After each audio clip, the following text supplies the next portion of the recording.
This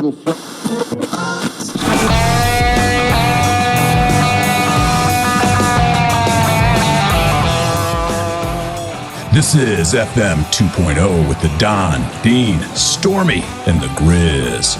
Forever music. Well, you know, I used to have but my daughter used to have a smart car, and I actually used to get a kick out of driving. Oh, those little tiny smart cars. Yeah. She totaled it 3 times. I rebuilt it myself 3 times. But here's the thing, and people joke about. Oh yeah, dude. Well, one, it's designed by Mercedes, and what you're in is just a bubble of steel. Oh wow! So it's very roomy. It was mind blowing how much room was in there. But anyways, I used to like to get the kick out of driving it around, and I would take her dog with me, which was a little Pomeranian. So got to be big guy in a little car with a Pomeranian. That's awesome. What powers those things? I think it's depending on your models, there's a 3-cylinder or a 4-cylinder. You say a hamster? Well, you know what's fun? You could buy a aftermarket turbo for those things. And if you go out there and look on YouTube, I mean, people would jack those things up, and they're a happy little car. It was. They stopped making them. And they're impossible to find parts for it. But, yeah, I bet. It was a fun little car. It's like driving a go-kart. You pulled it back, right? And then you let it go? Whatever. Yeah, about that, yeah. Is this scary on the highway? Hey, a big truck goes by? Since we're all Gen Xers here, did you have the Evil Knievel doll on the Oh, yeah. Absolutely. Wasn't that the greatest thing in the world? Absolutely, yeah. I had my Evil Knievel. Oh, me too. Did you? Yeah. It was like a rite of passage for all us Gen Xers. Oh, yeah. Got my Evil Knievel and my big wheel. I had a big wheel. Yep. Had to have a big wheel. Big wheel racing. We did all. I'll tell you this. The thing that was interesting about driving the smart car is it offended every other driver. You would find people would drive really aggressively around you. They would cut you off. They would. People hate the car. So that would actually cause you or cause me to be like, well, screw you. And, I'd floor it and pass them. To try to prove a point, but it was the strangest thing. You get in it and you just see it offended everybody else on the road. It's crazy. That's interesting. Yeah, because are they totally out of business, or you don't know? Well, as in America, they've stopped. Yeah, because I was gonna say England, that would be great because they don't have a lot of space on the roads, you know. And I know in America they did because we still had it when they announced the production was ending. And I was still rebuilding the car after the last accident, and it was starting to get damn near impossible to find the parts because Mercedes was actually buying up all the parts to get them out of the market. I bet you this guy drives a smart car. Brandon. Oh, God, no. Do you remember those, Brendan? Those smart cars, the little tiny cars? Yeah, them tiny little fuckers. Oh, yeah. Yeah, man. I remember in California, they were having a crisis of people flipping them. No, really? Yeah, man. There was people going around just fucking picking them up and flipping them. They used to do that with the Robins. You ever hear of the Robins with the 3-wheel cars with the one wheel in the back? Oh, yeah. There's a show, Top Gear, in England. They had a whole show of that. They would just flip them over and yeah, well, you know the 3 wheels, man. They're easy to flip. Even just turn the corner too hard, and they weren't heavy. Yeah. I mean, no, I grew up with muscle, man. My dad still has his '69 Chevelle Super Sport. There you go. Grizz used to drive a Nova around. Yeah, I had 5 Novas. Yeah, my dad used to start that up on the weekends, man, like on Saturdays, and I'd be sleeping, and I would just hear it in my bedroom. Whoa! And I'd get all excited, and I'd run outside. What's the AKA Danny mean? So I've had a stage name for, ever since like 2013. I go by Danny Dynamite. So a lot of people know me by Danny. Really? I did not know that you were Danny Dynamite.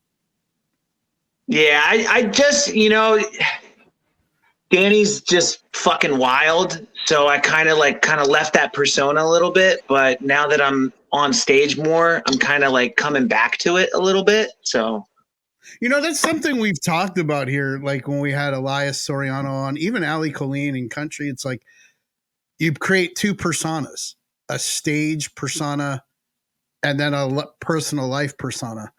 And is that how you work? You operate on your stage as like this crazy wild person, and then your personal life you'd kind of be reserved and calm?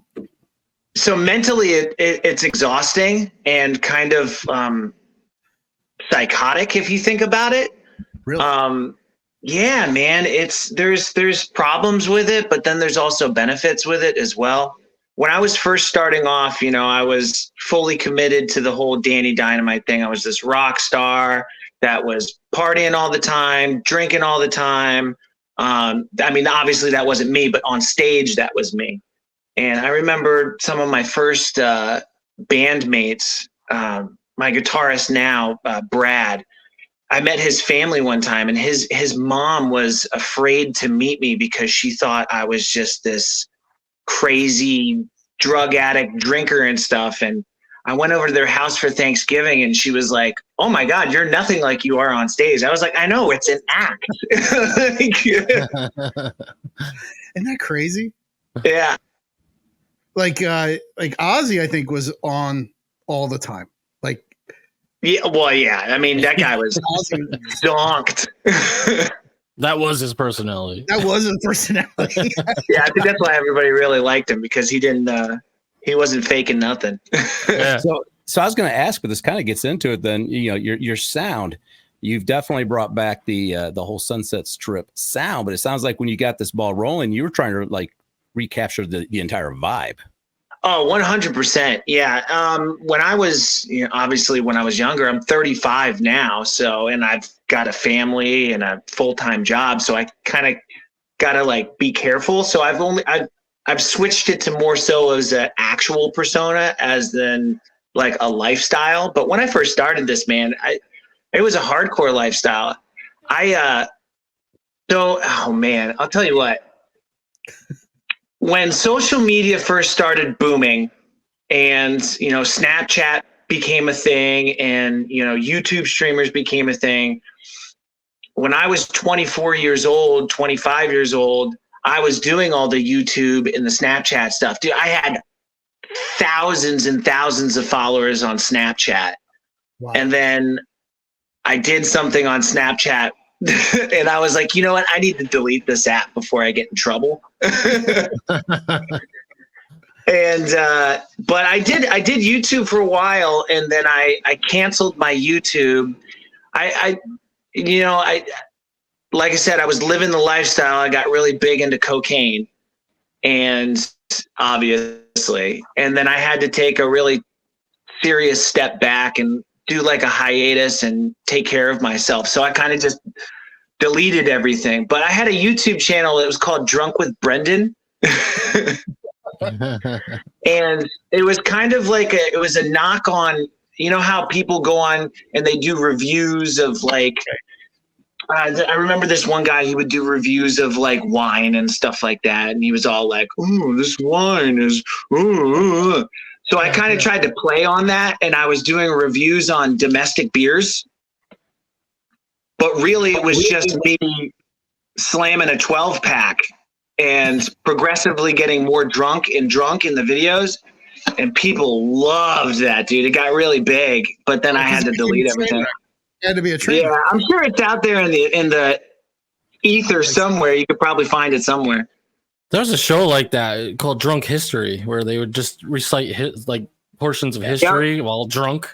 I remember that. Yeah, that show is awesome. Yeah.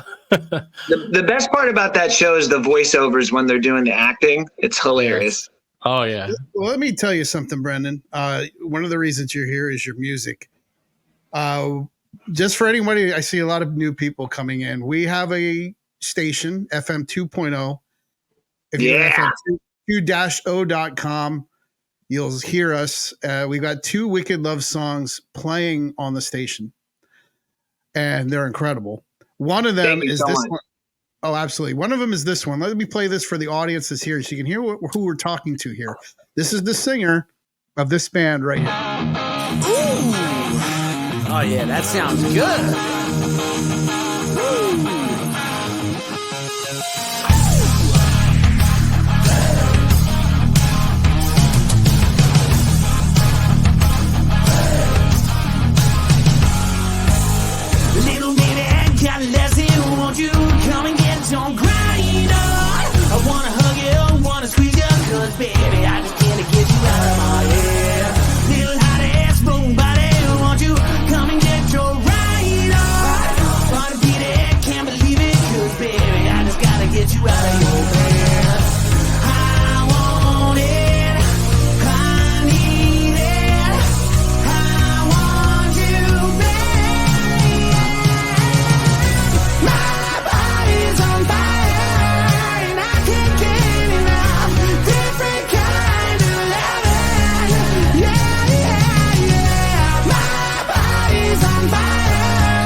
Man, that's a killer song.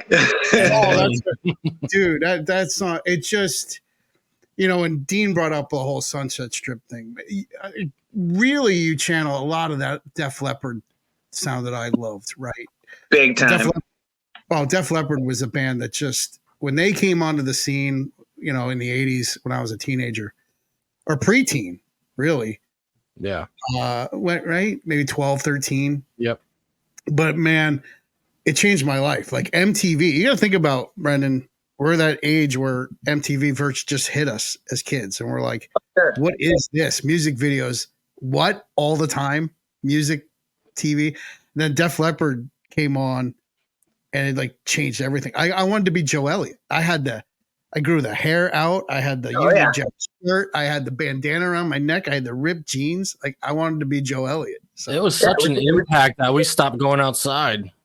We were inside all the time to watch these videos. Watching MTV constantly. Yeah, it was cool, man. It was cool. Yeah. Were you a Def Leppard fan? I assume. Oh, big time. Oh, absolutely. I wanted to be Joe Elliott. I wanted to be Joe Elliott. I wanted to be CJ Snare. I wanted to be Joey Tempest. I wanted to be Europe. Yeah. Oh, hell yeah. I'm not superstitious. I love that song. That second album is so underrated. Dude, that song, that guitar solo is amazing. Their guitarist is fucking rips. I agree. That second album from Europe, oh my God. I listened. Superstitious on there. It's just the beginning and not the end. I love that song. That's why the Europeans have taken over most of like the hair metal nowadays, because they're still overseas, with Frontier Records in Italy and stuff like that. They're still so into it. Yeah. No, and here's Def Leppard and Journey playing the stadium still. I mean, yeah, they're still going. It's crazy that they're playing of filled stadiums at this time. What's even crazier is that I forgot his name from Styx. He's still performing. He's like in his 70s. Oh, Tommy Shaw. And he sounds exactly the same as he did in like the 60s and the 70s. Talking about Tommy Shaw? Tommy Shaw. Yeah. Just like when he does Renegade, and you're like, he's just killing it. Yeah, I agree. I mean, it's just wild. So I think that was the vibe that everyone picked up with your band. Now that's what we were going for. Well, I brought up, last time you were on, Stormy, it was just Stormy and I talking to you, and that's when we brought up CJ Snare, and then you went off and recorded yourself singing in your bedroom. Yeah. Of a lifetime. Yeah. And when I shared that, I even posted it fresh again, and people go, holy smokes. I mean, when you listen to it, you channel CJ so well. And then to know that we've lost him, Man, I'll tell you what, that was a really big hit for me, because I realized that I was never going to see him again. And I feel like I lost a father, like an estranged father that I didn't get to spend enough time with. And I think that's what hurts me the most, is that I feel like I got robbed of time because I wanted to get somewhere in my career that I'd be able to cross paths with him and just like sit with him and just soak it all up. And now I don't have that anymore. And it just sucks. It really sucks, man. He was such a huge influence in my life, obviously. Yeah, he was unbelievable. And we've had Bill Leverty on, I don't know how many times. Oh, and Bill's such a good guy too. I met them once. Bill's awesome. They're all just so great. And he really is. He really is. Now, doing this style of music, do you guys feel alone out there? Oh, 100%. Oh, absolutely. Yeah, we feel alone, definitely in the community that we're in right now. Mm-hmm. There's nobody else that kind of does what we're doing.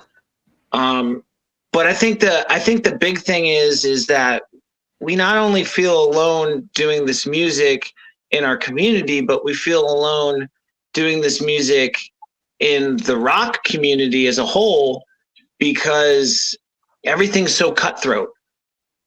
Yeah. You know, everybody's trying to make their dreams happen, and, you know, people will stomp on you, you know, to get where they want to go.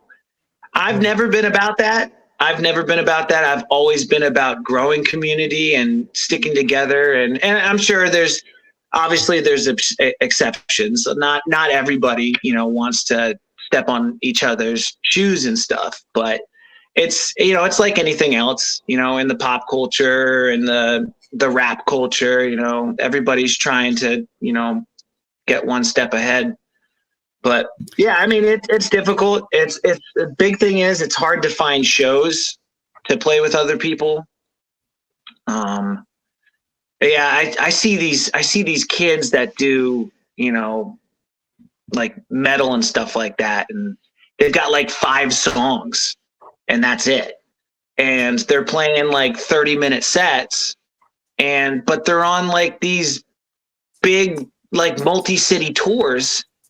And then it's like, you've got us, we could fill a 2.5-hour show, and we can't get out of where we are, you know? That's crazy. You know, you may have already covered this, and I apologize. My camera went all blinky on me, so I had to reboot everything. But the thing that I was going to comment on that I love about the sound is, and going back to the Sunset Strip thing, is once upon a time in that era of rock, and I've talked about this here, I've talked about this at length on various shows on Sirius XM, which is rock used to be about really 4 things: falling in love, breaking up, partying, and having sex. And it in the 90s, suddenly it became very inward, angst focused. A lot of songs became about, you know, I hate my dad. Don't get me started about grunge, man. and that's where, and I think that's what we need, you know, the rock. And my theory has always been it's because we lived under the shadow of a nuclear war, so we needed some form of escapism, and that's what rock was. And that's Dean said it. Dean, you said it. That's exactly how I feel, right? And that's why I always express to my partner, Austin Livingston, me and him both started the band. I always express to him, I say, listen, man, I want to write all of our songs in major chords, right? Because majors are the happy chords, right? Mm-hmm. Yeah. I'm not here to make people depressed. And that's why I kind of don't like grunge music. Man, okay, we're about to get into the psychology of this whole thing, right? Okay, so I feel like the outside universe, people that are pulling the strings, right? I feel like they're pushing for depressing music to make people depressed all the time. I'm right there with you. I feel like, what's that? Then turn to pharmaceuticals. Exactly, right? And then they can, exactly. Buy more drugs, kids. Stay on that antidepressant, you know, because music is magic. Music is the only magic that we have left in this world, right? How many times have you been listening to your playlist in your car and a happy song comes on and your mind goes to happy memories, and all of a sudden you're in a good mood driving down the road? And then the next song that comes on, it's a little bit more depressing. And then all of a sudden your mind starts flooding with bad things, bad memories. Mm-hmm. And all of a sudden you're depressed. Music has the ability to change your emotions like that, right? It's the only magic we have left in this world. And I feel like Wicked Love, if we continue to write happy major chord music, maybe we can turn the tides and maybe we can get people to start being happy again. You know, make America happy again.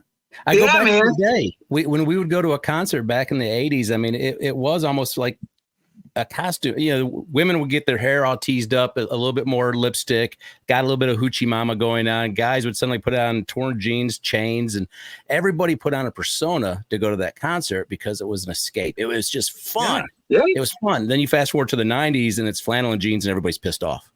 And we do need something to get back to just having fun.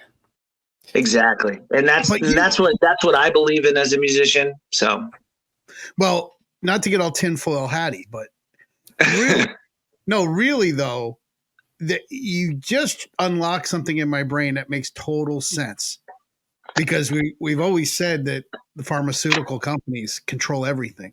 I mean, they're the biggest lobbyists going, right? So it wouldn't put it past them. It all comes down to economics. Always. Right. Yep. It almost comes down to push this type of music that forces people to come buy from us. Makes total sense. Hey, man. Look, all of a sudden now it's like all those drugs that to deal with anxiety and depression through the roof. Yep. Well, yep. You know, control the youth. You could say it's coincidental, but the rise in antidepressants in the 90s does directly map to the rise of grunge, post-grunge, new metal. Do you remember in the 80s, Dean, anybody ever going, I'm depressed? Honest to God, I don't remember at the level it became in the 90s. Dude, and I know this will trigger certain people, but no, I remember seriously in the 80s, if I told my dad I was depressed, he probably would just slap me upside the head seriously and said, there, do you feel better? Yeah, exactly. And I would have gone, well, now my head hurts. Well, now you're not depressed. And you know, it wasn't there. It was different. No, so right. I was diagnosed ADHD, and my mother had me on, you know, Ritalin and Strattera and all these drugs and stuff. And then I left my mother and I went to go live with my father. And I remember specifically, this is in my head all the time. I was like, Dad, I need to take my medicine. And he looked at me and he goes, for what? And I was like, well, I've got ADHD. I've got hyperactivity. And he looked at me and he goes, pour those in the fucking toilet. You're a boy. You're supposed to be hyperactive. Go outside and fucking play, dude. And I haven't taken any medicine for it since. You know, I got to say, I busted my dad, but I love him. And the tables have gotten to turns. But for years, I mean, I've dealt with broken thumbs. I was active, so I had a lot of broken bones. But his first response to everything was always, squeeze my finger. There, you're better. Everything was always, squeeze my finger. You're all right. And now it's funny because deflecting attention. He fell down. He lives with us. He fell down not too long ago. And I looked right at him and said, so what did we learn from this? Squeeze my finger. Reverse psychology. Oh, have the turns tabled. Oh yeah. But it's like any form of escapism just gets squashed. You see it in the gaming world too. Like, gaming. Oh, you spend too much time doing that. That's people use it to escape. See, it's funny that you bring up.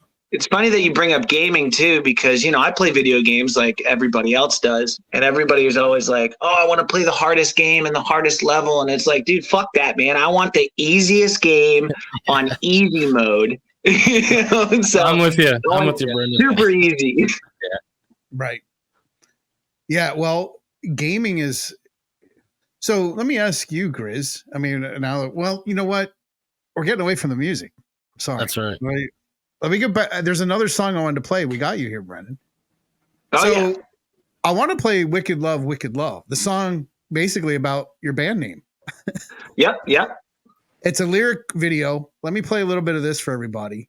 Okay. A little introduction to Wicked Love, song called Wicked Love. What came first, this song or the band name? Band name. The band. Now, did you write this about your band name? Yep. Oh, really? Okay. Yep. So this is our outro song for every show that we do. Oh, okay. So it's the end of the concert, but not the end of the show. Everyone stay here. Yep. There's an encore. This is the encore. Everybody start cheering for the encore. Yep. Really funny joke about encores. Now, I love Dawkins, so this isn't a knock on Dawkins, but I remember a stand-up comedian once said he was at a Dawkins show, and you know how the encores, they never turn the lights on? Yep. Like, they're like, hey, we came back out. You guys wouldn't let us leave. He goes, no, you didn't turn the lights on. We couldn't get out. You know, with the encores, they never turn the lights on, right? Yeah. It just stays dark. What do you? Ooh, yeah. You know what? I should bring that back. Yeah. Bring the encore? You knew the show was over. You knew the show was over when all the lights would light up. Yes. Yeah. Have you ever been to I'm going to have them turn the lights off. Well, have you ever been to a show that a band, like, they finish a set, like, and normally it'd be an encore and then nobody's like cheering for it? I've never seen it, but that has to be an awful thing. I'm sure it's happened. Yeah, no, I've never seen that before. Everybody's usually just cheering because they want more. They want more, right? Yeah. You don't want that night to end. Yeah. All right, here's Wicked Love, everybody.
I love that double kick in there in the chorus, man. The double kick drum. Oh, yeah. Yeah, we recorded that when we were young. I think I was like 25 or 26 when we recorded that. I was getting throwbacks between Dokken and Vibes of Rad on that one. Yeah. Yeah. On that Palm, yeah. like, man, so my guitarist, Austin, is a huge George Lynch fan. Oh, so he kind of wrote that. He wrote that as kind of like an influence from Mr. Scary. Yeah. Ah, yes. Yeah, I can hear that. I can see that. Yeah. You know, funny, I got to talk to George Lynch and I asked him about singing, because I said I can't sing I like to sing out loud, but never in the car. I have to do it with the windows up because I'm not a great singer. He's like, he got paid by Dokken not to sing. And really? He was doing all these live shows and he never knew his mic was off until one day he got brave enough to step up to the mic to talk to the audience and his mic wasn't on. And he found out he kept his mic off because he couldn't sing good. So they had to talk backstage like, all right, fine, we'll pay you. Please sing. So George Lynch actually told me that. You know, you definitely they were silencing the Lynch. You definitely picked that up when you watched their One Live Night show, 1995, the semi-acoustic thing, because all the other three guys have mics in front of them. All three of them take turns singing lead on various songs. George just plays his guitar. Yeah. You know, it's another thing, Brendan, that came up that, you know, Dean's done a lot of exposés on 3-part harmonies, right? And we always think of 3-part harmonies like 70s bands, like you think of the Eagles, Little River Band and stuff. But a band like Dokken, and we had Jeff Pilson on too, and we got to talk to him about that. And it's amazing. Styx, you brought up Tommy Shaw. He's the high harmony at Styx. Jeff is high harmony. And it's amazing when you get a 3-part harmony in a band, what that takes. Now, do you guys do harmonies in your band? Like I hear a lot of your vocal. Have you ever thought about 100%? We try as hard as we can to get harmonies in there because we think that's like the sweet spot, right? You got to have harmonies in there. I mean, we learned a lot from like Def Leppard and stuff, you know. It's mostly me and Austin singing. We just got a new bass player, and usually whenever we get people that come into the band, we always tell them, listen, right? You don't have to be the best singer in the world. We just need you in the back, you know, because even if it's not that good, you can still get a nice 3-part, 4-part harmony and they're sounding okay. Absolutely. Yep. Yeah. And to your point, Don, Jeff made it clear because, you know, the sound of Dokken was, you know, him and Mick in their singing. It was that the harmonies were that important to the sound in his mind. Oh yeah. Same to us. Would you be the high harmony in a 3-part harmony there, Brendan? I would say sometimes I am. Sometimes Austin takes it. Really? Yeah, especially during like live shows. Well, he has to because sometimes it doesn't work unless he gets just a little bit higher, you know, and he's always complaining about it. Wear extra tight shorts or something. Yeah. He has a hard time. I got an unusually high voice, so. Well, the high harmony is the secret sauce. Like I have done a lot of analysis on it, and I've listened to bands where there's 3-part harmony, but nobody's in the high harmony. There's 2 harmony parts behind the lead vocal, but they're all lower. And it's such a different. It sounds great, but it's just a different vibe when suddenly someone comes in and they're taking that high harmony. It changes everything. Yep. So whenever we do like covers and stuff like that, if we do covers of like, which I don't like to do, I do not like to do covers, but sometimes we'll do like Animal by Def Leppard, and I'll take all the high harmonies on that one. Yeah. That's a great song. Well, do you notice though, there's a reason covers happen, right? It's the air of familiarity to people, especially if you're a band that nobody knows. Then you whip out a song that they know. Like, oh, I know that song. And then it's like a moth to a flame. Oh, that's Animal. Yeah, I have a love-hate relationship with covers just because, oh man, here we go. So I live in Charleston, South Carolina, and there, you throw a rock outside and you'll hit a cover band. And they've got their place, I know most of them, I know all of them. They're all great people. They all do great. I try to stick with originals as much as possible, because I want to be known as an original band. I don't want to be known as a cover band guy.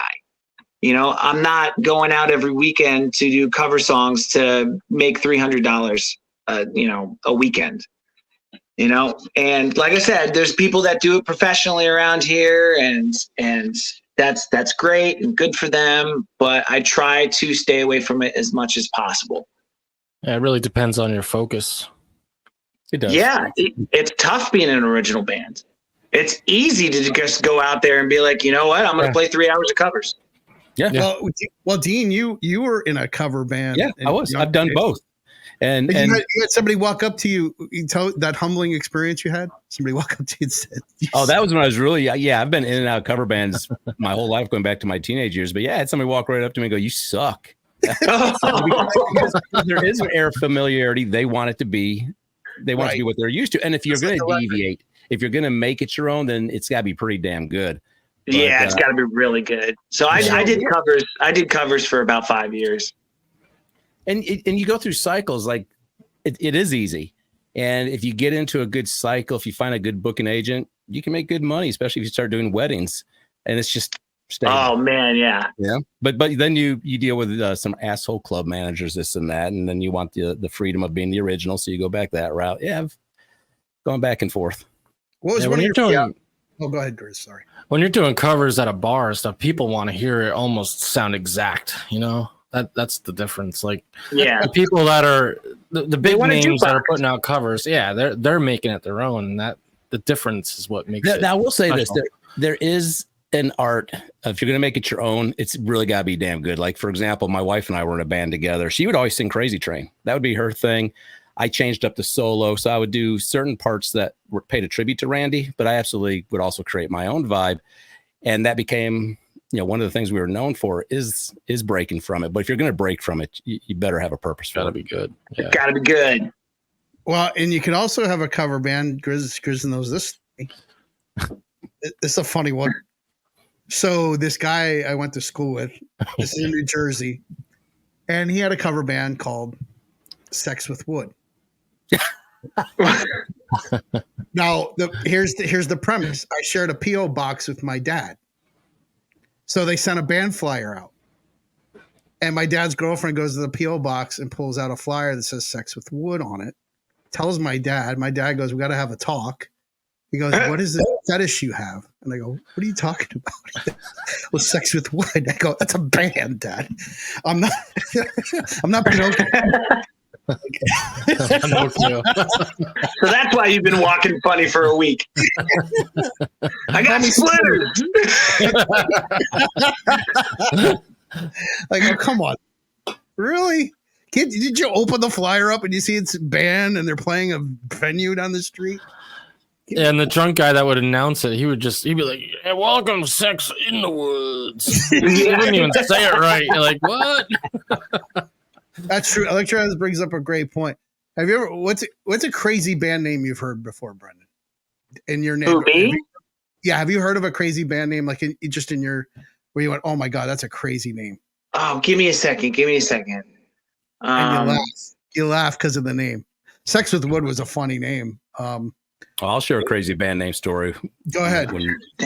So had a band. We were an original band, but we hadn't figured out a name yet. We couldn't land on the name, and we were getting ready to do a show. We're getting ready to do a show at William and Mary. So I'll wrap this up quick then. So we got the music on the college radio station. They're like, what's your band name? I had no idea. I literally made something up on the spot. What I literally told them was Hubert Heavy Hand and the Magical Reindeer Band. And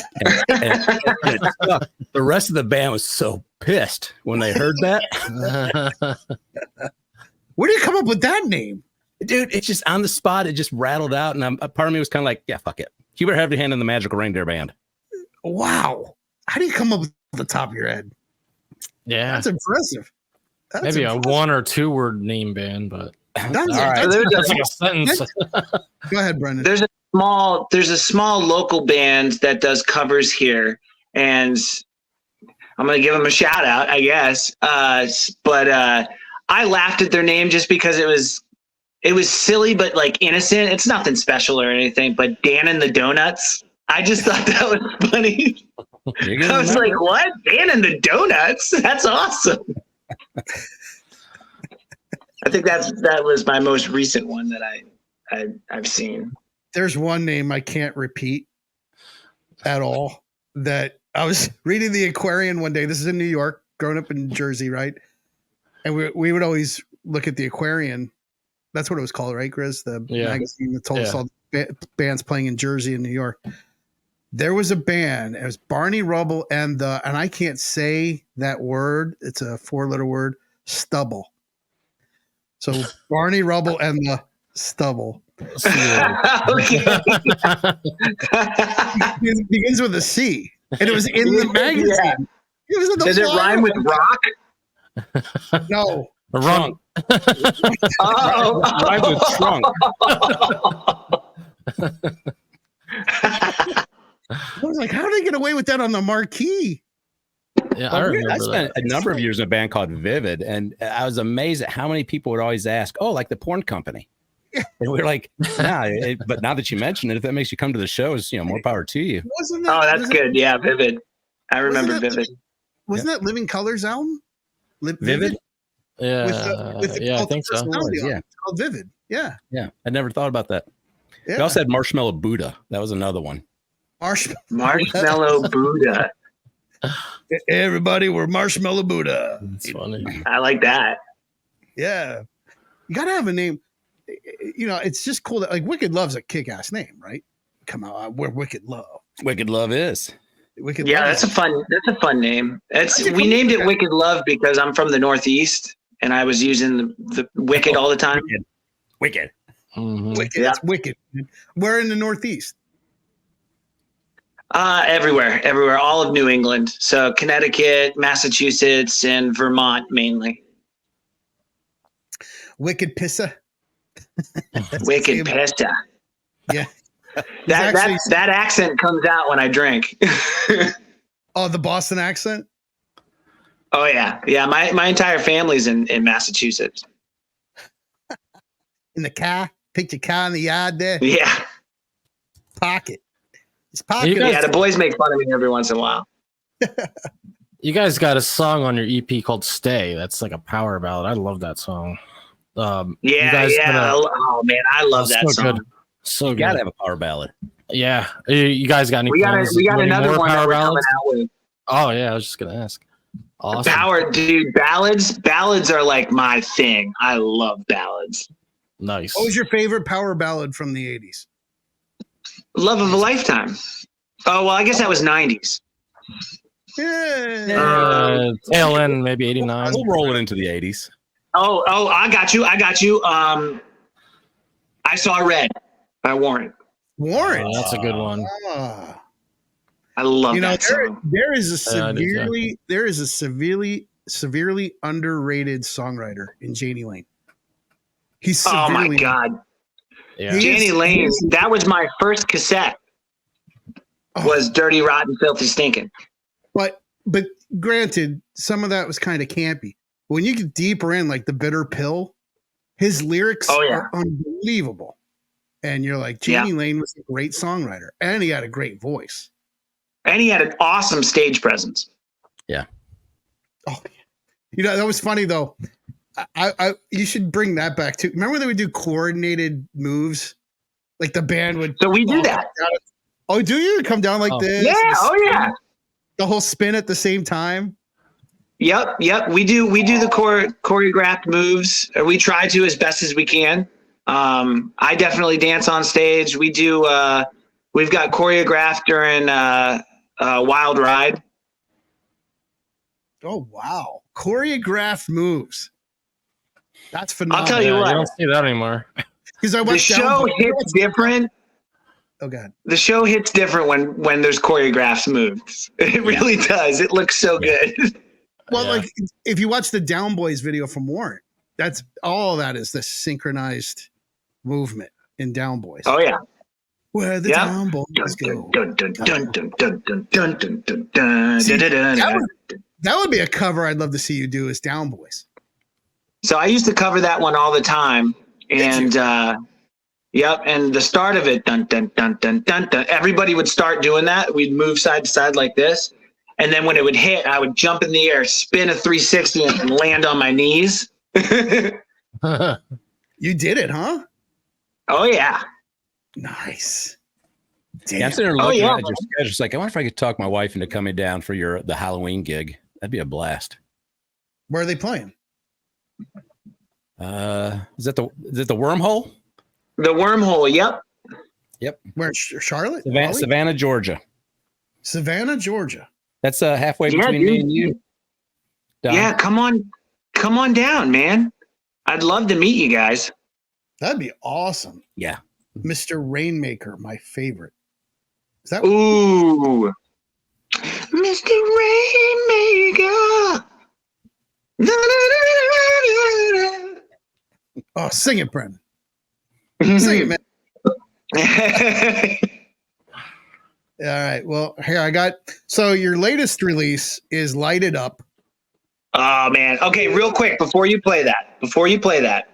So these two songs, Body Fire and Light It Up, we switched producers, and I want to give a shout out to the doctor, the man, Mr. Bobby Huff in Nashville, Tennessee. That guy. So we obviously have been on a journey producing our music, and the whole EP, we loved it, but it just wasn't hitting the right spots for me in Austin.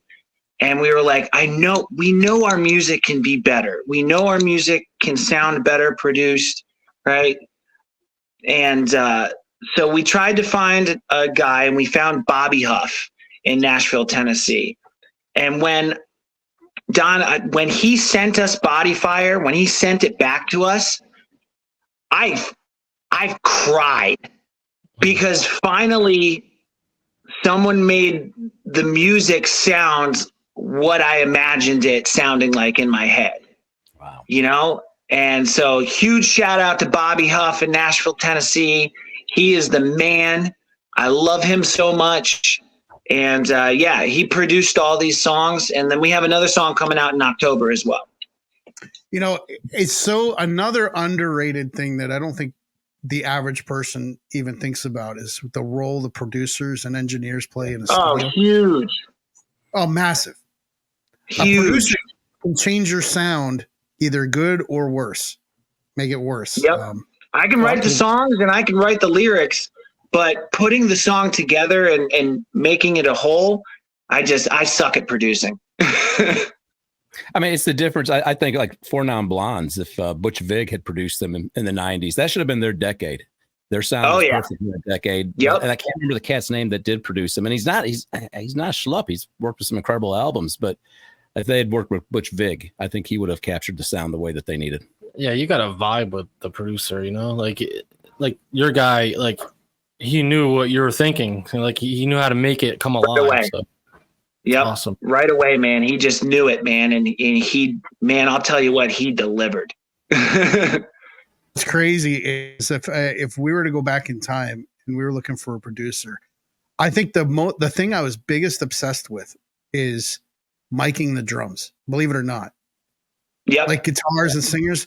But when a producer or an engineer get the drums mic'd just right and you hear that snare pronounced, I mean, that's the producer I want to work with. That's how I would determine it myself, is who makes the drums sound alive. I am so disappointed in U2. Daniel Lanois, great guy, you know, but the way he mic'd Larry's drums drove me nuts. I've been disappointed with U2 ever since I first heard them. Well, you didn't like War? You didn't like War? Bobby Huff has an impressive resume, says Storman. Yeah, Bobby Huff is awesome. Yeah, he's got a couple of number ones. I mean, you talk about miking drums, Terry Brown, and whatever engineer he pulls in. Yeah. Yeah, when you're miking Neil Peart, yeah, you better know what you're doing. And our engineer is amazing too, Eric Rickard. If we didn't have him, you know, Bobby Huff wouldn't have had, you know, such good recordings to work with. Yes. Yeah. Yeah. You know, we put it all on the table this time, you know. Well, let's hear the magic of Light It Up. Listen to me open up the beer can at the beginning. Hopefully I captured that. Hold on. Let's see.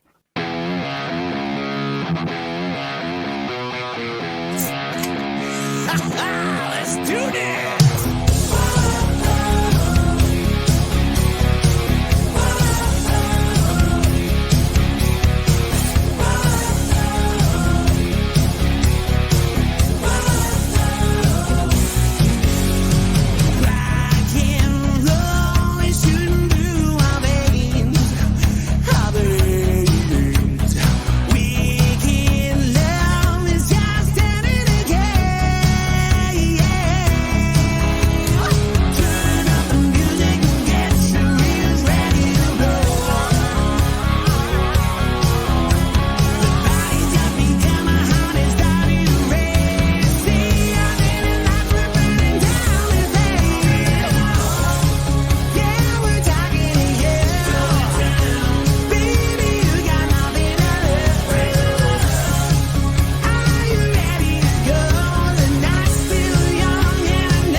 Woo, baby. Mm-hmm. Man. Hell yeah. I do like that beer can opening. Yeah, yeah. So it took a while for me to figure out how to, because I'm not good at singing the song in sections like a lot of people do. Like they'll sing like the verse and then they'll cut it, and then like they'll sing the next verse and then cut it. And so I'm not good at that.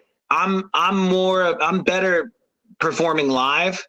So our engineer one day was like, you know what, Brendan, I'm going to hit play and I want you to just sing the song like you do it live. And I was like, rock on, let's do this. And that's why I had the beer, because I was like, let's do this, you know? And I think that's what was the secret we were looking for. What was the beer you were drinking? I think I was either drinking a Yingling or a Natty. Natty Ice or Natty Light? Oh yeah, Natty. Oh yeah, yeah. Natty. Yep. It's funny too, because that song we make fun of it sometimes because they're like, man, that could be a really good country song. It could. It could. You could. B-side. Yeah, absolutely. Yeah. Yeah. There you go. It could. Get Jelly Roll to do. But we were talking about Def Leppard earlier. I mean, I could definitely pick up, the same kind of vibe I get from Def Leppard. The vocals, everything. Big time. Killer. Yeah, they Here's the thing. Yeah, Yingling. Shout out to Yingling. Well, that's the thing is like it's summer. There's something about summer and ice cold lager or Pilsner. Oh yeah. Right? Well, that's why those seltzers hit. Oh yeah. Well, see, seltzer to me is like a step away from wine coolers that I used to get picked on for drinking. In the right. Like seltzers are good out on the boat, man, when you're fishing. Yeah, the Bartles and James or the Seagrams. Bartles and James Black Cherry. Yeah. What about the Zimas? The Zimas with the Jolly Ranchers. I never got into the Zima. Or the Smirnoff Ice. Yeah. Oh yeah. No, Zima was like, I don't even can explain what that taste is. I think I had one. I was like, yeah, I can't do that. Yeah, what is Dude, I would love to have like a marketing partnership with Zima. How cool would that be? Oh man. Well, do you drink? Have you had Zima? Oh yeah, absolutely. I used to steal them from my mom.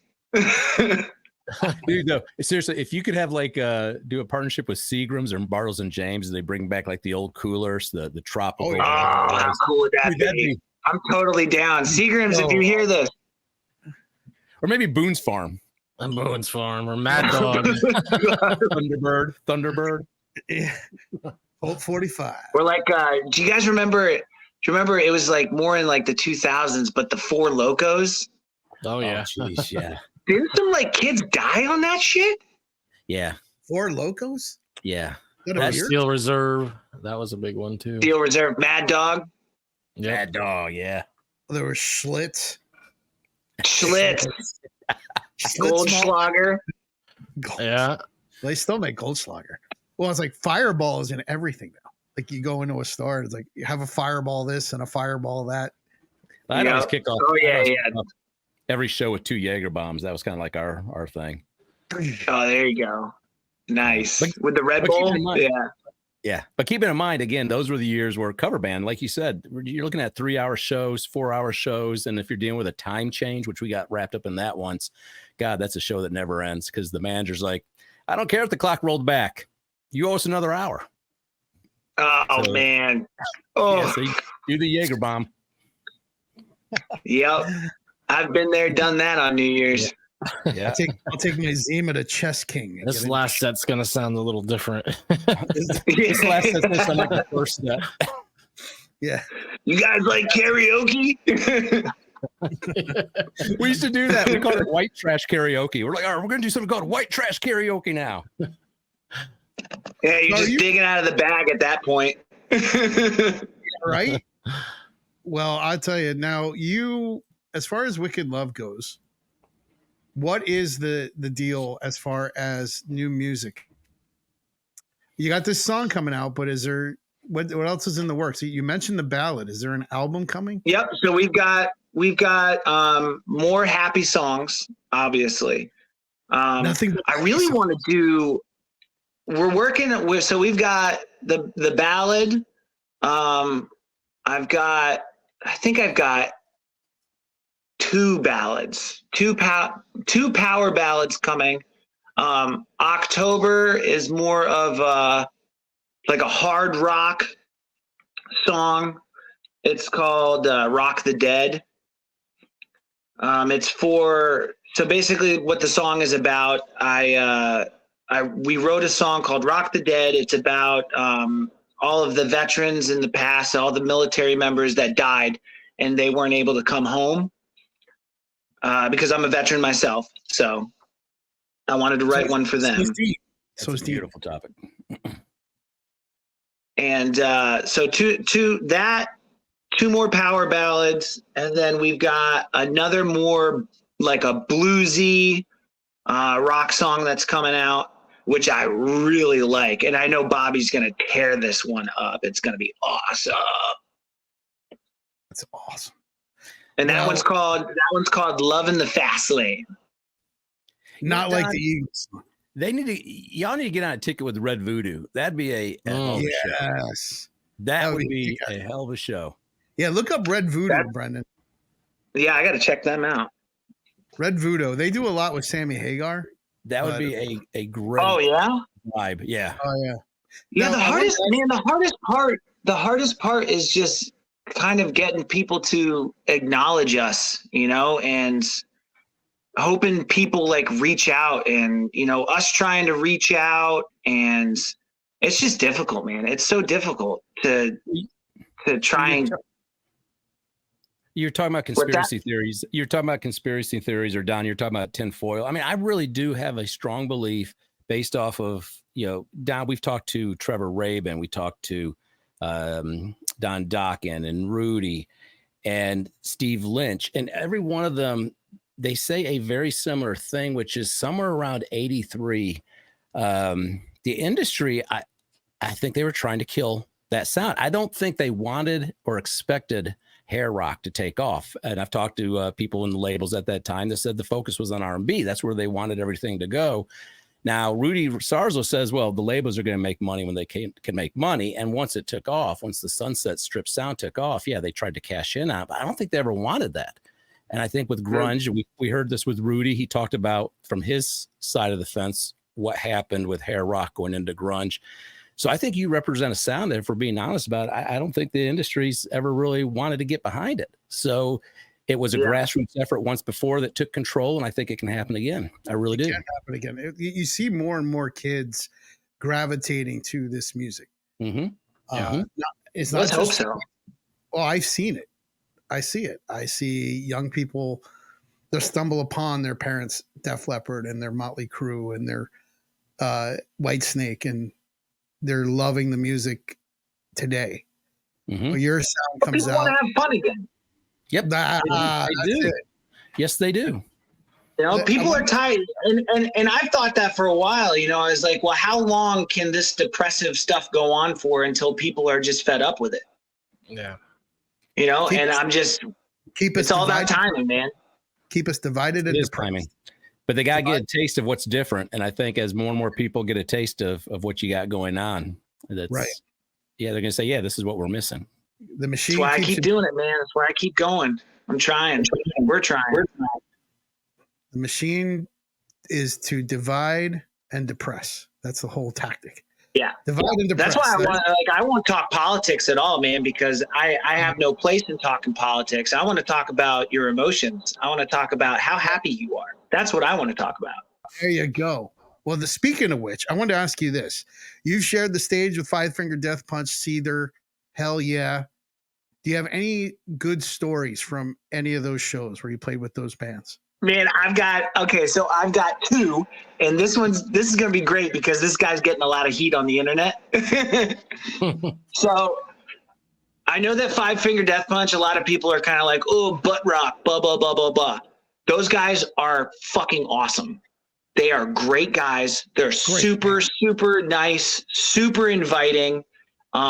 They opened up the doors to their bus like that, and they were like, come on in, hang out with us, you know, blah, blah, blah, blah, blah. So those guys are awesome. The guys from Five Finger Death Punch are really good guys, right?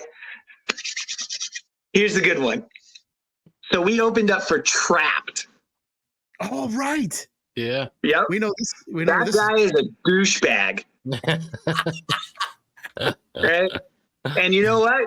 Come at me, dude. I don't give a shit because you are. You're a fucking douchebag. And you know what? Your guitarist is a douchebag too because he was hitting on fucking underage girls the entire fucking show.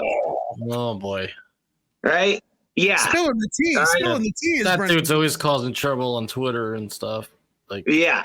So we went to go to their bus to hang out with them, and they were like, no, fuck you, get out of here. We're too fucking cool. It's like, fuck you, dude. So yeah, come at me, dude. I wonder. They were headstrong. Now, I will say that their show was pretty good. Well, listen, they've got some great songs. Yeah, I mean, yeah, their show was good. It's just the dude was a douchebag to us. He was an asshole. You know, it's a thing that is an art in and of itself as a listener, is to be able to separate the artist from the art. Yeah, it is. A lot of times people get so wrapped up in the artist's behavior. They're like, I can't listen to their music. And yet I look at it as people are like vessels, right? And once it's released from them, that's a piece of art that's out there. And I'm able to separate the art from the person or the band, right? And because there's so many, if we were to go by people's morality in music, you wouldn't listen to anything. Oh shit! Wagner was arguably a pro-Nazi. I mean, yeah, you've got to be able to separate some of that stuff. Art, you got to separate art from the artist. You have to. And like not a lot of people like Ted. Oh, dude. Yeah, I mean, look, there's artists who I know for a fact I don't like their politics. I don't like what they stand for. I don't give a shit though. I'll still play their music. You know, just don't try to pour me the Kool-Aid. You know, that's all I ask. Yeah. Right there. That person just said, like Michael Jackson. Yeah. Oh, that's a great one. Yeah. Yeah. I love Michael Jackson's music. I grew up on him. He was a huge, if you listen to my music, you'll hear me say, yow, in my songs. Where do you think I got that from? Yeah. Well, you need to throw, you need to throw a Shamon in there. Shamon. Well, I do. Come on. I go, come on. My 9-year-old walks around all day doing that. Yeah. Yep. That's who I got it from, man. I got it from Michael Jackson because I loved his music when I was a kid. When I wanna rock with you. Whenever that comes on. I wanna rock with you all night.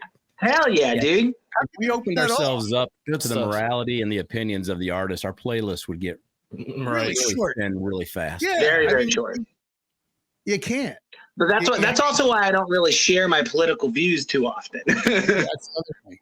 You know, that's the funny thing about the world today. We grew up in a time where you don't discuss politics or religion. Yep. If you don't discuss those two things, you're not going to have a problem. And yet, what had happened? Everything became got to discuss politics and religion, the two things that divide people. If you just left those things out of the equation, everyone would get along. Well, Reba McEntire did it right. What'd she do? Reba McEntire was on stage and they tried to ask her that shit. And she was like, listen, y'all, I'm here to entertain you. I'm not here to talk about this shit. And I was like, you go, Reba. That's how you do it. Yeah.